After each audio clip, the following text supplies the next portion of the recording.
एक गांव था। उस गांव में एक गुफा था। उस गुफा के चारों तरफ फूलों का बगीचा था। वह बगीचे में बहुत सारे फूल लगा था।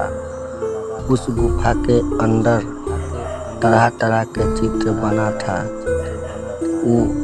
उस गांव के लोग कहते हैं कि उस गुफा में परियों की रानी अपने परियों के साथ उस गुफा में निवास करती है। और उस गांव के लोगों का कहना है कि उस गुफा में एक जादुई किताब है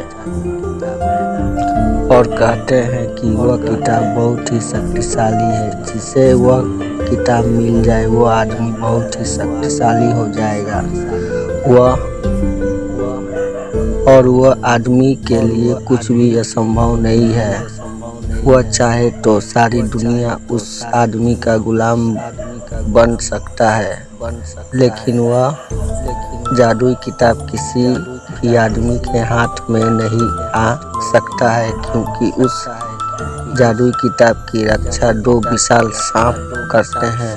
और वह जादू का किताब में इतनी शक्ति है कि वह आदमी चाहे तो परियों को भी अपना गुलाम बना सकता है। इसलिए वह किताब को परियों की रानी किसी गुप्त स्थान पर छुपा दी है और वह किताब बिल्कुल सुरक्षित है। और आज तक वह किताब तक कोई भी आदमी नहीं पहुंच पाया। उसी गांव में एक सोहन लाल का एक आदमी रहता था। वो बहुत लालची था। एक दिन की बात है, सोहन लाल अपने घर में बैठ कर कुछ सोच रहा था। तभी उसके मन में कुछ ख्याल आया कि क्यों ना उस जादुई किताब को हासिल किया जाए, जिससे मैं सारी दुनिया पर राज करूं। यह बात सोचकर वह गुफा के तरफ निकल पड़ा। सोहनलाल चलते चलते उस गुफा के पास पहुंच गया। जैसे ही वह गुफा के पास पहुंचा, वह देखा कि जो सांप किताब की रक्षा करते हैं, वो दोनों सांप गुफा के द्वार पर बैठे हैं।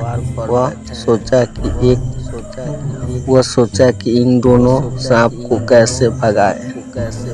यह बात सोचकर सोहनलाल एक पत्थर उठा के उस दोनों सांपों पर हमला किया, जिससे वह दोनों सांप उसके ओर बढ़ा और सोहनलाल उस गुफा के ओर से सोहनलाल फूलों के बगीचे के तरफ भागा।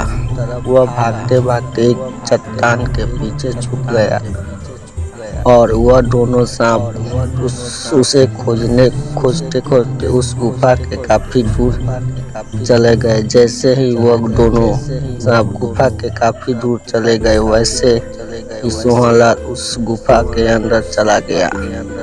और जैसे ही सोहनलाल उस जादुई किताब को उठाने की कोशिश किया, वैसे ही वह दोनों सांप गुफा में घुस गए और वह दोनों उस सोहनलाल को जिंदा ही निगल गए।